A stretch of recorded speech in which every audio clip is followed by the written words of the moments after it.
Secure America Act to immediately and fully fund the Department of Homeland Security through the end of my term. So we won't have that to be talking about anymore, That's Lisa. good. No, we will not, sir. We'll give the heroes of ICE and Border Patrol, and that's what they are, they're heroes, what they have to go through to keep us safe, the support and resources they need to defend our borders, protect our homeland, and to keep America safe. I want to thank Speaker Mike Johnson. He's incredible. Where is Mike Johnson? Right here. Mike, you're doing an incredible job. Not a big majority.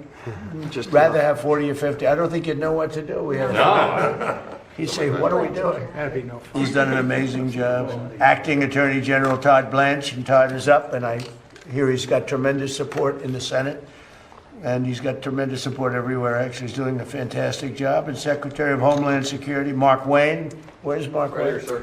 He gave up his Senate seat. He had a guaranteed seat for the next 40 to 50 years. And he gave it up to be Homeland Security because he just wanted to. Wanted to serve. Yep, Be you're part of the amazing. administration. Amazing. As well as Senate Majority Leader John Thune and Senate Majority Whip John Barrasso, who's here, I think. Yes, John? sir. Yes, sir, Mr. President. And John is, you're incredible. From day one, we got along, Thank you, right? Mr. President. From Absolutely. first day I met him. House Majority Leader Steve Scalise, one of the bravest people. Yeah. And what he went through is incredible, and I actually think it looks better now than he did. We're going to win the game 5 tonight, years Mr. ago. President. Oh, is it tonight? Tonight. With the baseball, I'll be watching 7:05. that. And House Majority Whip Tom Emmer, who is an unbelievable leader, actually. He's just so highly respected, and he's in Minnesota, and he's ripping them because he knows what's going on. I mean, it's you have your chance now, Tom, because people have really found out about it. So I want to thank Thanks you. to for you. No, but he's working with our people. They look like Elliot Ness. It looks like Elliot Ness and the gang up there, right?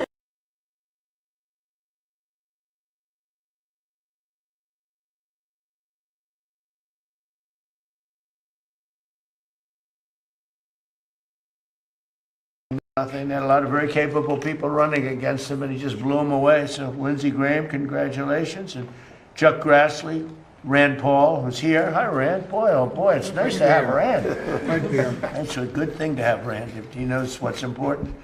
Eric Schmidt has been an incredible senator, wherever you may be, Eric. He's tall enough. He's usually not too hard to find. And Bernie Moreno. Is Bernie here? Yes, sir. Where's Bernie? Hi, Bernie. What a job, right? Absolutely. So how's the race going in Ohio? You're very popular there, and you'll drag every Republican I across the hope finish so. line. Well, I love Ohio. We won by a lot, but you ran an incredible race.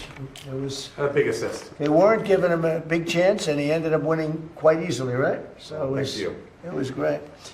We're also pleased to be joined by Representatives Lisa McLean, Jody Arrington, and Jody. Where's Jody? Jody? President. You're doing a great job, Jody. Favorite budget chairman.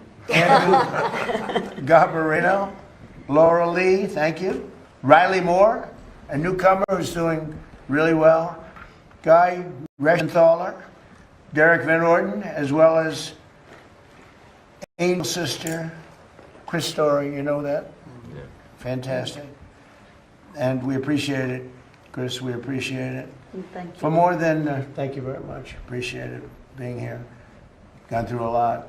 For more than 100 days, congressional Democrats tried to block all funding for the Department of Homeland Security in a reprehensible attempt to throw open the borders of the United States of America. They want to drag us straight back to chaos and crime. The crooked Joe Biden administration, one of the most corrupt administrations, probably the most corrupt ever. Nobody's ever seen anything like it. And we're not going to let them do that. I have to say that Washington just had some crime numbers out, and it's the lowest number, best crime numbers we've had, they say, in 58 years. So we went from being a crime-ridden city, our capital, being a crime-ridden place, to being among the safest cities in the country. I'm so happy. And you're big beneficiaries because most of you live here. You hear all the time, the press, the media, and even actually some of the media. A couple of people that I would not suspect, a couple of people truly treat me unfairly, but they came up and they thanked me because it's so much. We have a safe city now. We also have a beautiful city. We had 22 fountains. Every one of them didn't work. One of them, probably the best was one that hasn't worked for 50 years. That was about the best. They've all been out of commission for 50 years or more. Can you imagine that? They were graffiti strewn, grass growing through the cracks, and they were in terrible shape. And all 22 have now been opened, and the most magnificent possibly of all, the one in front of Union Station is beautiful. You see that? It was all graffiti all over the place. We, through a lot of work, we got it looking maybe better than it was the day they put it in. But the one that they're all talking about is the almost 2,500 foot long. That's taller than any building in the world, actually. There's no building that's 2,500 feet tall, I don't think. But it's like twice the height of the Empire State Building, as an example, much wider. So we just got that open last night. We went to do it before July 4th, and it is incredible. It's called, it was originally called, 1922 it was built, it was called the Reflecting Pond, or the Reflecting Lake, some people called it. But it was supposed to be a reflection. It never worked from 1922 because there was stone on the base, and no matter what, it always leaked because you have stone and you have lots of crevices. We have nice stone out there, but if you go between the stone, it leaks. And so it never really worked very well. And it was a bad color. It was gray. It's concrete and stone, so it's gray. And I had the idea, along with some great people that worked for us. Doug Burgum was fantastic. His group, Greg, everybody. And we worked very hard. But it was going to cost $400 million, and we did it for about $10 million. It was going to take 4 years to build, and we did it in like a month and a half. And we would have had a construction site out there for years, and it wouldn't have worked when they built it. So when they told me what they were going to do, I said, that's not a good idea. I built many swimming pools as a builder. I built hundreds of them. And I got one of our contractors, I had him take a look. And he said, oh, we can do a great job. If you could just give us a decent surface. The surface was inside, so we sandblasted the surface. We fumigated it. We took out 11 dumpsters, big dumpsters, full of garbage. It was all garbage strewn. Some of the garbage was there for years. It was all disgusting, and it smelled. And anyway, we took 11 dumpsters of garbage out. With shovels. We had a shovel inside of what's called a pool or a lake. And got it clean. We then fumigated it. We then sandblasted the entire thing. We washed it, cleaned it, scrubbed it, sandblasted it. Then we gave it a test. Then we rinsed it out, and we gave them a beautiful surface. And then they put a swimming pool topping, but industrial strength. It's industrial strength. It's used for tanks and lots of other things to hold water. And we worked out the ratios of expansion and contraction because, you know, believe it or not, when you have something that's 2,500 feet long, there's tremendous expansion, and who would think of this? Only person that does it, like me. And they have a lot of expansion and contraction. So when we're putting the surface down, would leave areas that can expand and contract a little bit because it expands over 1.5 feet. Can you believe it? So I would have ripped it apart. So we left areas of expansion and contraction. We were testing it for 3 weeks, 4 weeks. It works great. And we just opened it last night, and people are going wild over it. So it was going to cost $400 million, and we did it for 10, probably 10 if you take away a couple of things. We did a much bigger job than originally planned, because once we put that in, it looked so good. The sidewalks outside didn't look good anymore. You know, they looked like they were in good shape. But when you do something new in this business, you do something new, the thing that you thought were good, you save it. So we ended up sandblasting, steam cleaning and sandblasting the sidewalks around it. And we had a lot of areas that were in bad shape. We had to fix them, we patched them, and you can't even see the patch. We have granite surrounding the pool, and the granite's great, but it was filthy, dirty, disgusting. And it was broken in some cases. We were able to carve out pieces from other pieces that were identical and put them in, and you can't even see the seam.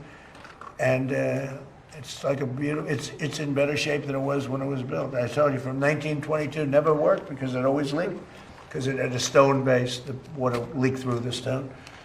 So we're very proud of it. It's going to be great. Now we're doing a new surface on the World War II fountain because the surface is so bad. And that'll be done during the next we're going to start it in a week or so, finish it very quickly. But we've done a great job. And the city everyone's coming up to me saying, the city is so beautiful. So we have 22 fountains that none of them worked. The earliest, I'm telling you, is 50 years. For 50 years, some of them haven't worked for 100 years. But we have fountains that were not working and were disgusting and dirty. And they're all beautiful now, every one of them. We also took care of a lot of the monuments, not fountains, but monuments, and they're all in good shape. Some of them are being finished up now, and it's incredible. And my goal was to get it all done along with Interior and others that worked with us to get it done before the July 4th date. July 4th was a very important date, so that was the date we looked at, and we did a hell of a job. But everybody's looking at that reflecting pool. They can't believe it. Reflects.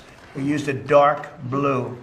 It's called American flag blue. I wanted to go light, but they said, sir, light doesn't reflect. And light shows leaves and garbage if garbage. One man said, sir, when you leave, it'll be strewn with garbage again. And you don't want that. See, when I'm here, it'll be perfect. But when I leave, I said, you're right about that. You're probably right. Depending on who's president or who's running it. But it's really beautiful. It's something for you to see. It's incredible. It's the longest pool in the world by 3 or 4 times. It's really pretty amazing. That's where Martin Luther King made his great speech. And they say he had 1 million people. And I made a speech there for July 4th a few years ago. And they said, and I was packed. And they said, I had 25,000 people. They said he had 1 million. But when you look at the picture, I said, well, wait, the people were even tighter at mine. I had more people than him, but they said I had 25,000 and he had 1 million. But I'm not going to argue with Martin Luther King because I like that. But the Secure America Act provides $38 billion to ICE, $26 billion to Border Patrol to ensure these critical law enforcement agencies have the necessary resources to do their jobs, protecting our borders and getting criminal aliens out of the country. And starting on day 1 of my administration, we took the most dangerous, unsafe, violent, and open border people out of this country. We got them out. I'll give you an example. In Washington, I don't even know if you know this, it's not just policing. You have criminals, you have career criminals. There's nothing you can do to make them nice. They're tough people, they're bad people. Some of them had records, 22, 23, one had 28 arrests and rough arrests for murder. And we took out almost 5,000 people out of Washington, D.C. And if you remember, so 2% of the people create 91% of the crime. When you hear that number, it's great. I love that number because you can handle 2%. That's right. If it's 91, create 91, that's no good. Too many people. But 2% of the people, and we took 5,000, almost 5,000 people out of Washington, D.C. They'll never come back. In addition, the National Guard, and we worked with the police department, law enforcement was great. And we have a very safe city. Everyone's going out to eat now. Restaurants were all closed. They were all closing. The few that were open were closing. And now you can't get a restaurant in Washington. Everyone wants to have a restaurant. And it's a whole different, so it's something we're very proud of. New Orleans, the same thing, by the way. It's a little earlier in the process. But if I got a call from your governor, I got a call from Steve. They called me together, actually, and they said... Safest Mardi Gras? They said, we've never had a Mardi Gras like that. They had the lowest crime they've ever had in the history of the Mardi Gras, which has been going on for a long time. They usually, Steve said, they usually have numerous numbers of murders. And they had none, but beyond murders, I heard it was the best you've ever had. Right? It really was. A great Super Bowl, too. That you were at. And Memphis, and that's going to be great for the Super Bowl, because we'll keep it that way. I think you're bidding on the Super Bowl coming in 2031. Yeah, and it's going to be, now you can really say it was a safe city. And the other one is Memphis. Crime is down 77%. Can you believe it? People are calling me up, friends that were leaving Memphis. We're all leaving, and now they're staying. And the governors, everyone's thrilled. It's amazing. And if they would call me for Chicago, we'd straighten out Chicago so fast. We'd straighten out New York fast. We'd straighten out Los Angeles fast. We do it really well. And part of it is you have to get the really bad ones. You have to get the career criminals out because they'll hit you hard, and they ought to get rid of, by the way, cashless bail. You ought to do that as soon as possible. Mark Wayne? That's right. Where they walk in, they commit a crime, they go out, in the afternoon they commit another crime. And sometimes those crimes are murder. Right back on the street, that's right. Cashless, I'll tell you what, cashless bail was a tremendous help to criminals. It's one of the greatest things that ever happened to a criminal. And they ought to end it. In every city, they ought to end it. Chicago, New York, LA, they ought to end it. Starting on day one of my administration, we took the most dangerous, unsafe, violent open border in the world. We had the most unsafe border, I believe, anywhere in the world. And the numbers came out 2 days ago that for 11 months, not one person came into our country illegally through the southern border. We had 25 million people come in over a 4-year period. We have it good, and nobody tries to come in. All the caravans, I came up with the name caravan. You'd have 25, 30,000 people coming up, and they'd pour through the border. You've seen the scenes where they're knocking over the fences. A very, very bad, very dangerous situation. We don't have them anymore because they know they can't get through. So when they know they can't get through, they don't come. And a lot of lives are saved. Women were being raped on the journey up. They were being raped in numbers. 25, 30% were being raped coming up. You don't have that anymore because they don't come up in caravans anymore because they know they're not going to get through. So starting on day one, we took the most dangerous and unsafe, violent, open border in the world, and we created the most secure border anywhere in our country, probably one of the most in the world.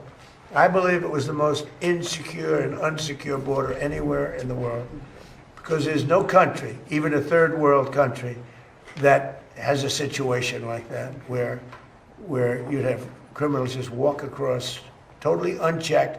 They had it wasn't Biden, he didn't know what the hell was going on. It was people that are radical left lunatics who were very smart, very violent, very vicious, politically vicious.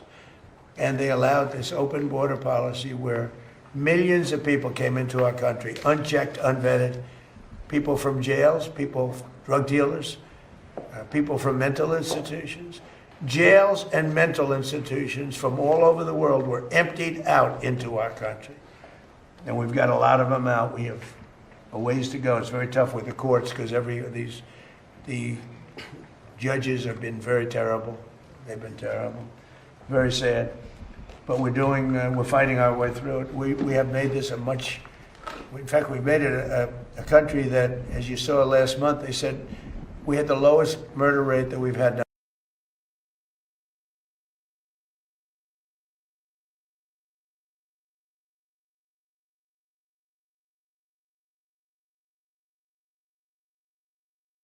Come into our country who committed a murder. 50%, more than 50%, created more than one murder. Think of that. So you had people coming, I think seven murders. We allowed them into the country. We got most of them out. In the last 12 months, 0 illegal aliens have been admitted into the United States. We cut the flow of fentanyl across our border by almost 60%. Think of that. And by the way, coming in by sea, 97%.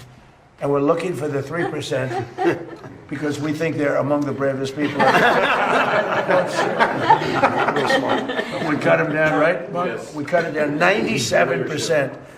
And now I hate to tell this to Mexico, but we're now focused on coming in by land because the sea was tougher. A lot was coming in by sea, a much bigger percentage than anyone would know was safer for them. It used to be said not safe anymore. But with 97% down coming in by sea, by ocean, by water, and you see what happens to them, and they don't do it a second time.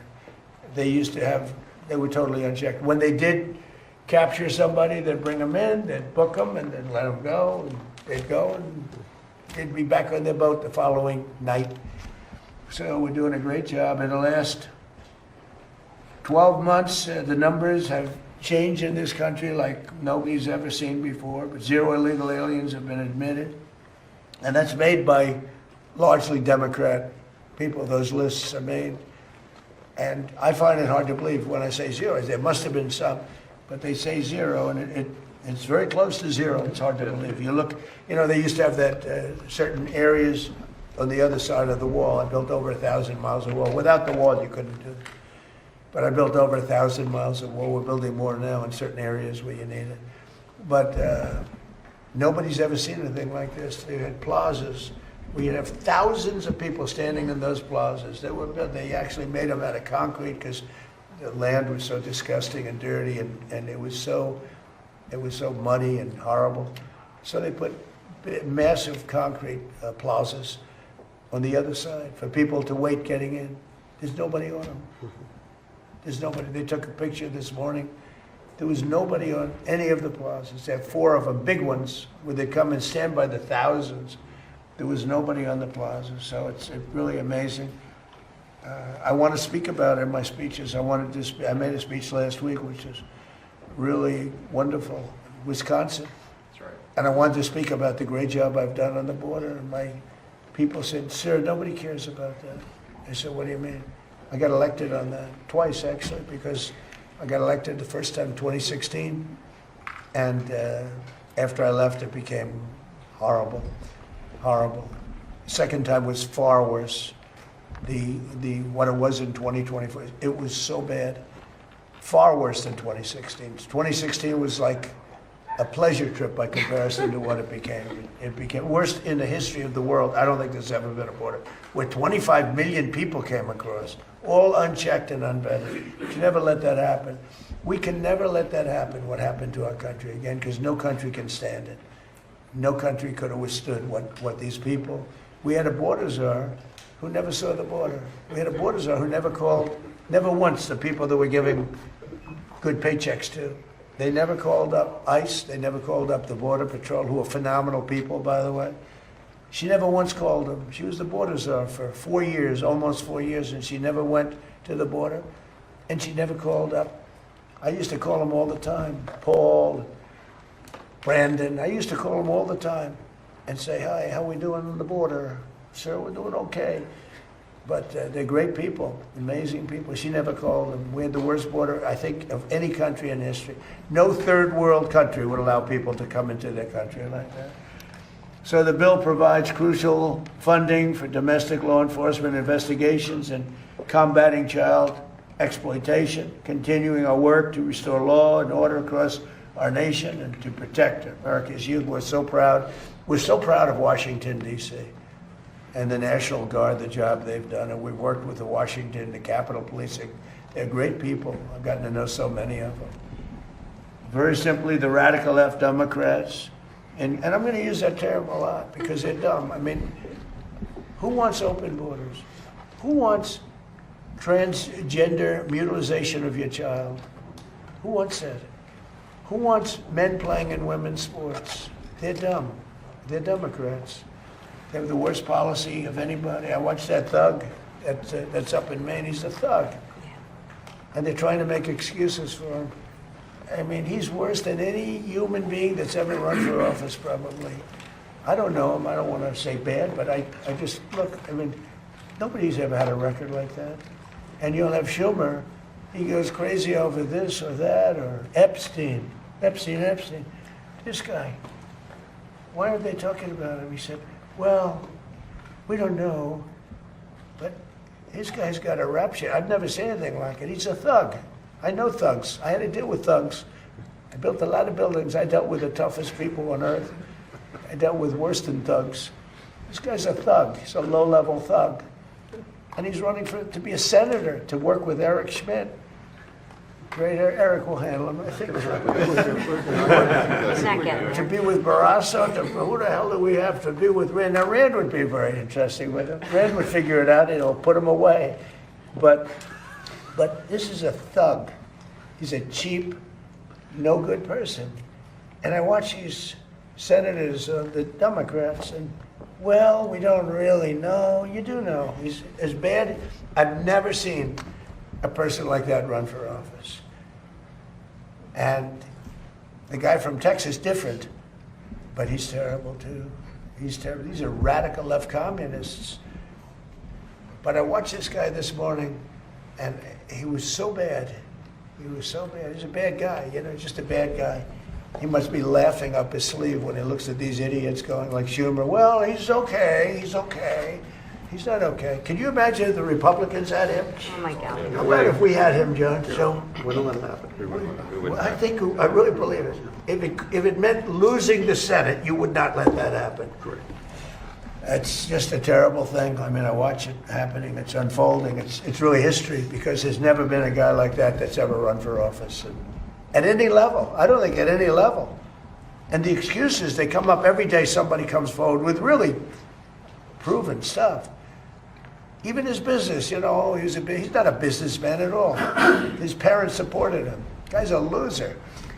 Other than that, he might be a very nice guy. But very simply, the radical left Democrats, and I look forward to the day when I don't call them Democrats anymore. And I won't if they do their job.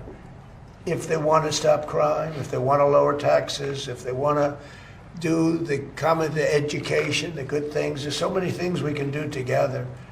I look forward to the day that I don't call them Democrats anymore. And there'll be that day, I think, I hope. But they're in Congress and they voted with the cartels, the terrorists, the gang members, the drug dealers, the human traffickers, the child predators. And our great Republican majorities voted to protect law-abiding American citizens. I mean, they voted to raise your taxes. They voted for men in women's sports. They voted in favor of men participating in women's sports. It's ridiculous. They voted for the transgender mutilization of your child. They voted for all these things. They voted for open borders. So bad. One of the worst things that's ever happened in this country. Hardest thing to cure. Because we had 25,000 people. Remember this, when countries, because countries set those people up, when countries put people into a cartel, through the cartels, they put them into a whole group of 10, 15, 20,000 people that come in. They're not giving you their best people. They're giving you people that they don't want. Yeah. And they're sending them into and the Democrats voted in favor of that. It's really a shame. And it's so bad for the country. You'd almost think they hate the country. Because they're not stupid people. You can't cheat like they did. And look at the election in California as an example. After a week, they determined that the kid who's leading and had all the mojo, all of a sudden he doesn't make the runoff. And then I hit them hard on that, but I started talking about Steve Hilton, who's a fantastic guy.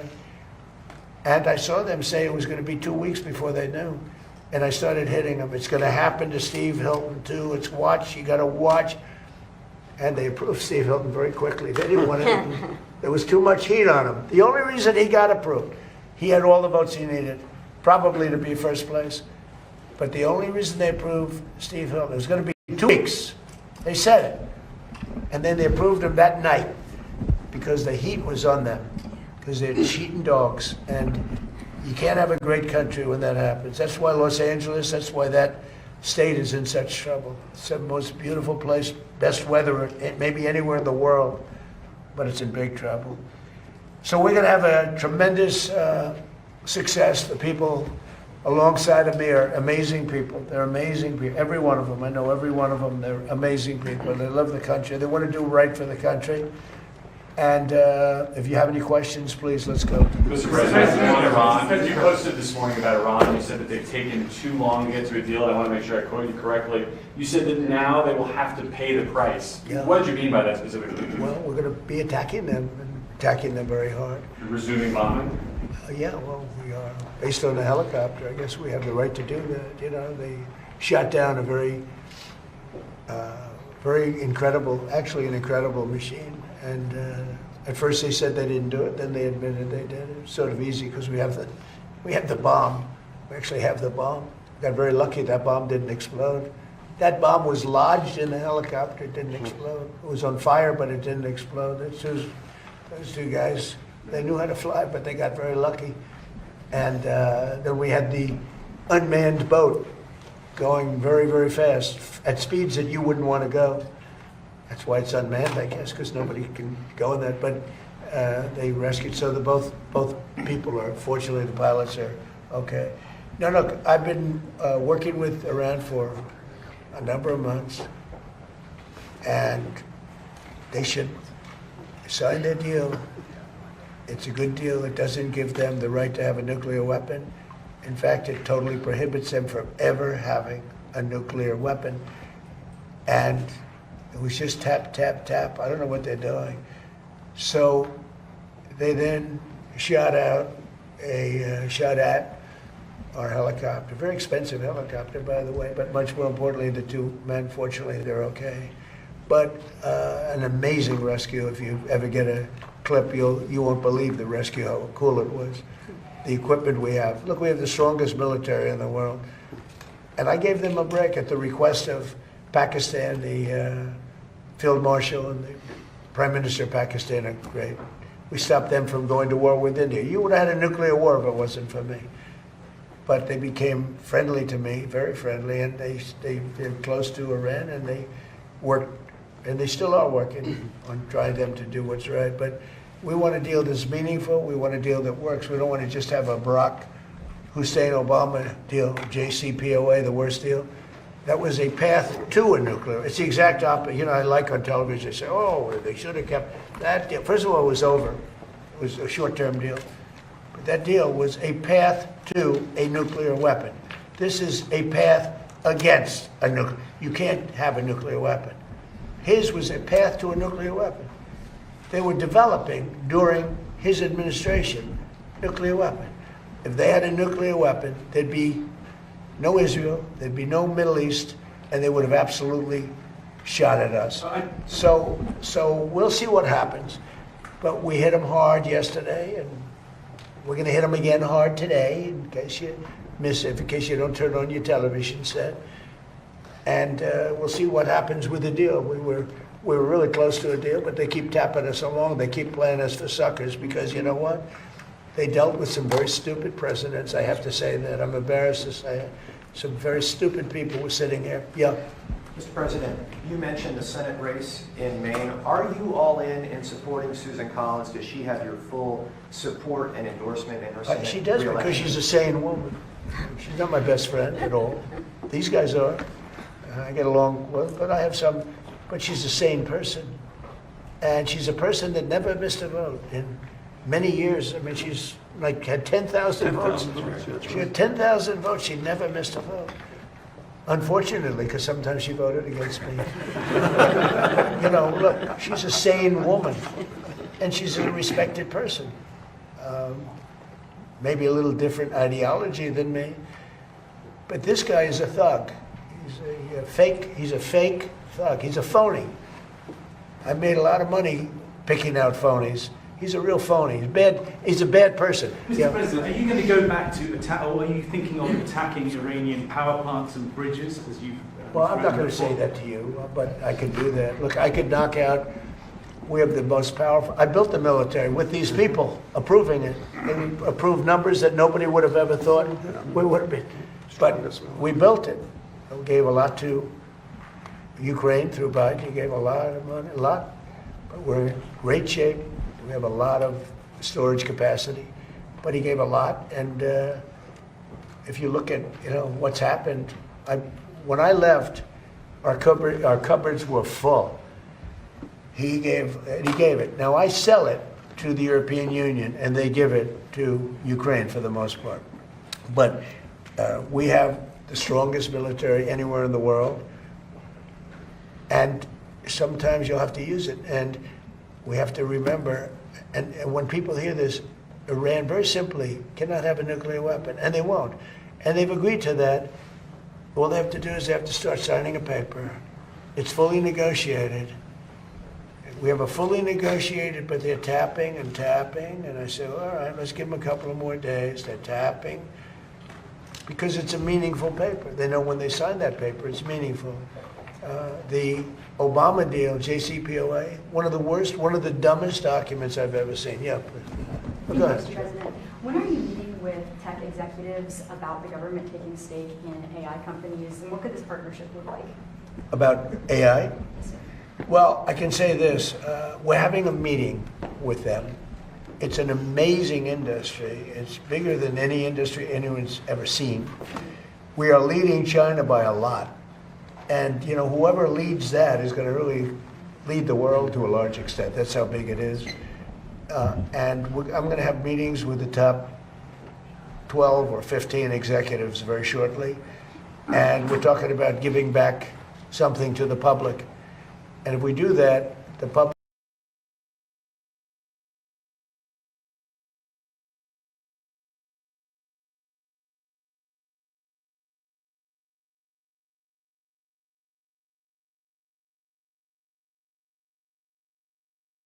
Do you think there's a chance of a conflict between Israel and Turkey, and will you sell F-35 to? Well, as you know, he's a very good friend of mine. And we've worked very well together. I like him a lot. I'm not supposed to say that because the press will say, oh, he likes Erdogan. No, he's a hell of a leader and a strong person, very strong person. I haven't heard that at all. If I did, I'd call him, and I think I'd make sure that things were fine. I don't think that will happen with Turkey, not as long as I'm president, because he respects me and I respect him. But beyond that, we have a good friendship. So, you know, we'll see. And my second question, that's my second question. Beside peace in the Middle East, what do you wish yourself for your birthday? For my birthday. Well, I'll go a step bigger. Peace for the world, okay? Peace for the world. Middle East, yes. Peace for the whole world. Yeah. Mr. President, there is a New Jersey Democratic congressional nominee over in the 12th district. His name is Adam Homily. He has a connection to the blind sheikh. Yeah. And I was wondering if I could get your thoughts. I think it's terrible. Okay? I think it's terrible. I've seen it. I mean, he was more, you know, now he's trying to sort of say, yeah, I sort of knew him. He didn't know him. They were very good friends.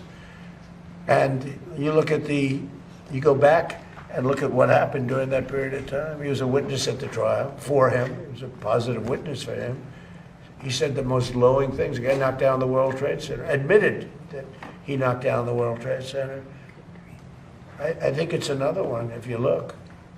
I actually think the one in Maine is worse, because he's just an outright pig. He's like a pig. I watched him a couple of times. He's like a pig. That's what he reminds me of. You know, I come up with good names for people. I don't want to stick him with that one, although I think pigs would be very upset about it. Go ahead. Mr. President, July 1st is coming fast. How confident are you that you'll be able to renew the USMCA, and what more do you expect from Canada at this point? Well, I'm not looking to renew it. I don't, you know, I mean, I made the deal, and the primary reason I made the deal is that NAFTA was the worst trade deal I've ever seen. Yeah. And I made it better, but I had the right to terminate.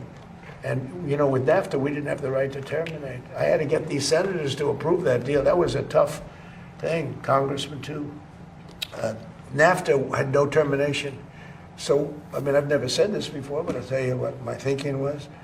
NAFTA was a disaster for our country. The worst trade deal ever made, by far. You know, they had typos in, okay? And they were supposed to correct them. And they never corrected them when they were signed. They knew there were typos. And there's a process for that. You state your claim and, you know, you get a change. They had typos on percentages. Or maybe somebody wrote, and that was for years. They never ran, they had horrible, all against us. So it probably wasn't typos. They never, NAFTA was the worst trade deal we ever had. USMCA did one thing that I loved. After 6 years, it comes up for renewal. I don't know that I'm going to renew it because, to be honest with you, the United States does much better. Hey, we don't need anything that Canada has. We don't need anything that Mexico has, but they need everything that we have. And they have to treat us better. You know, with Mexico and Canada, we have trade deficits. We should have surpluses with them. We don't need their cars. We don't need their lumber. We don't need their energy. We don't need anything that they have. So the primary thing that I got, it was a much better deal than NAFTA. Much, much better. It was sort of a good deal. But it was a great deal for one reason. It gave the right to terminate. And who would have thought that I was, you know, they just didn't want to have it during the 4-year period when I was president. So Now they made it so that I wouldn't be president. And because they rigged the election, the second election, as you probably hear and probably know, most of you know that happened, and now it's been proven, and it will be proven as time goes by even more so. We have things that you won't believe. When we release the full files, you're not going to believe how crooked the second 2020 election was. But who would have thought that it comes due in my term?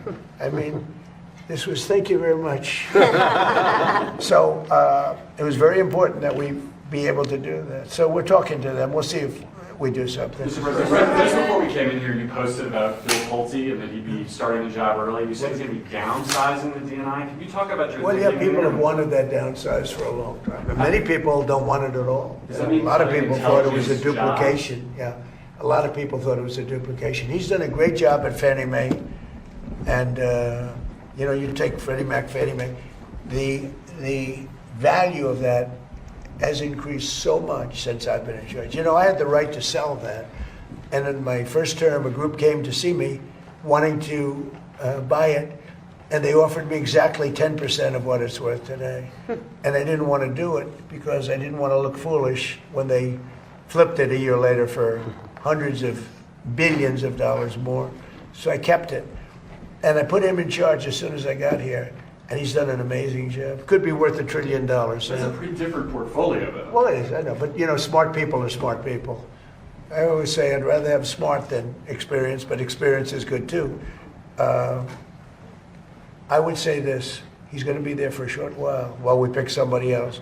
We're interviewing 5 different people. They're all very good, very different, and we'll put somebody there. But people want it downsized. The senators and the Congress people, I think everybody wants it downsized. And many people, I think, and I won't speak for Todd, but and I'm not sure how Todd feels, but by the way, he's great. I hope you people have given him an easy run because he's very busy. He doesn't need stupid people saying, why didn't you get a higher mark at a certain college? Because he's highly educated. He was a great student. He's great at everything he's done. But how come he got a B+? See, they'll go after him for getting a B+ instead of an A, but the other guy can be a thug and let him run. He's okay. He's fine. The one thing about him, it's great, because every time they bring something up, he's worse than anybody that we've ever seen. And I hope the Republicans are going to use him as your standard bearer. When they say that, gee, yeah, Eric, we don't like the way you dress today. It's unacceptable, right? And then all you have to do is point to this thug that they're trying to put in.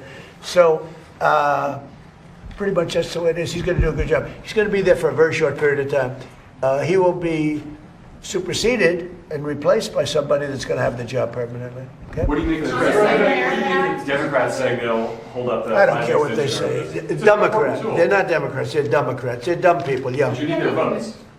Then I guess something's going to happen. No, we can't let them extort us. I told the guys today, we can't let them. They've done it on numerous occasions. I said we can't. What we're signing today has been amazing, but they tried to extort us, and eventually, and they were losing tremendous support because they're extorting on law and order, and they can't win on law and order. People want law and order. They don't want crime. And that's essentially what they were doing. And ultimately, they could not take the heat. But we can't let them extort. Mr. President, it starts tomorrow. And What starts? The World Cup. Yeah. Soccer World Cup, football World Cup. Most successful World Cup they've ever had. Exactly. They've never sold tickets at that level. They've never sold that many tickets so quickly. It's amazing because you don't think of soccer. We use the word football, soccer, right? But you don't think of soccer in this country. It's the most successful. I spoke to Johnny this morning. He's fantastic, and he's the boss. He said there's never been anything close to what's happened. But because of the success, some people are afraid that it's going to be harder and harder to get visas to come from outside. Can you Well, we're working on it very closely to make sure the right people come into our country. Are you going to go to any games? I will. I will. Are you concerned, Mr. President, about the latest inflation number which came out this morning? Could that be a No, I love it. for The numbers were Republicans great. to try and hold You know what I the really House love? and Senate? I love the inflation. You know why? Because as soon as this war is over, you know, I can say it now. Something you didn't know. Do you know we've been taking out millions of barrels of oil Nobody knows it. You know who doesn't know about it? Iran, until right now. We took out the other night 22 ships, late at night with no lights, because they don't have any radar, because we blasted the crap out of it. We took out, that's why oil's $85 a barrel. I mean, you take a look. Remember when I did this, I said, look, the one bad thing will be, we hit the best economy we've ever hit. And I said to my people, I had Scott, I had Howard, I had Pete, I had all of them. I had Todd in the room. I said, the one thing we have to do now, we had just hit the highest stock market in history, highest 401ks in history. Everything was going well. And I said, I hate to do this to you guys, but Iran's going to have a nuclear weapon very soon. We have to go and attack. So we hit them with the B-2 bombers, which took a lot of courage. It was totally successful. We buried it, very hard to get. But now we had to make the second move. And I said, you know, the bad part is the stock market will go down by a lot based on predictions of experts, like 25%. And it was worth it. To me, it was worth it, not to have a nuclear weapon. And the other thing is that oil would go to $250 a barrel. It's at 85, and which is pretty amazing. And here's the key.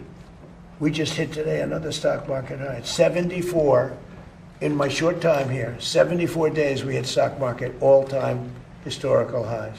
Nobody can believe it. The Dow, the S&P. S&P was at 7,000. They said in 4 years, maybe 5 years. It will never hit it during the term. It was too much. I hit it in my first year. I hit on the Dow, it was 50,000 was an impossible number. They said 5, 6 years out, you'd hit. Well, I hit it in my first year. And now I get everyone in the room and say, congratulations, but now I'm going to take it down a little bit because we cannot let Iran have a nuclear weapon. And they all agreed with me. Todd, you remember? Everybody agreed. And we took a little journey down to Iran. We first stopped off at Venezuela, by the way, and we have paid for that war many, many times over.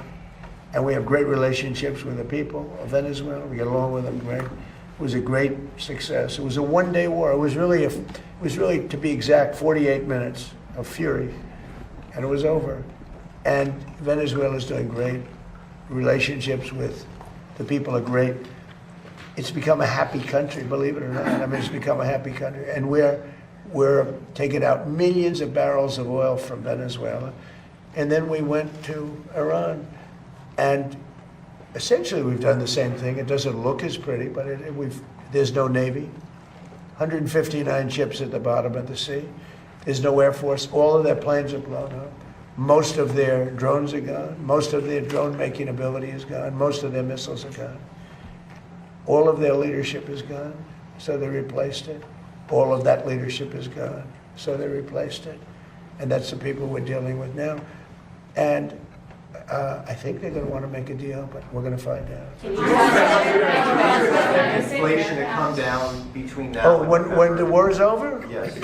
It's coming down. I know you can't. It's going to come down like a rock. And again, we're taking out millions, which I'm just announcing today for the first time. But we've been taking out millions of barrels of oil. Millions of barrels. Every night we took out oil. But now I'm going to tell you because they just figured it out. So now that they figured it out, I can tell you. It was very hard for me. I wanted to say it so badly, but I didn't want to ruin it. But it was very hard. But millions of barrels of oil has come out. And that's why it's at $85, $90 a barrel instead of $250. But we have the greatest military in the world, the toughest military in the world, just the best in every way. Nobody even close. There's no military that's even close. I rebuilt it during my first term. I'm using it now. When this conflict is over, Todd said, please go to conflict, right? As opposed to the word war. He didn't like the word war, but it's sort of a conflict. It's a military operation. When it's over, you will see oil drop to where it was before. We were getting gasoline. Just before it started, I was in Iowa, and we passed gas stations, $1.85 a gallon. And we'll be back at those levels very soon. Thank you very much, everybody. Thank you, Russ. Thank you, guys. Thank you, guys.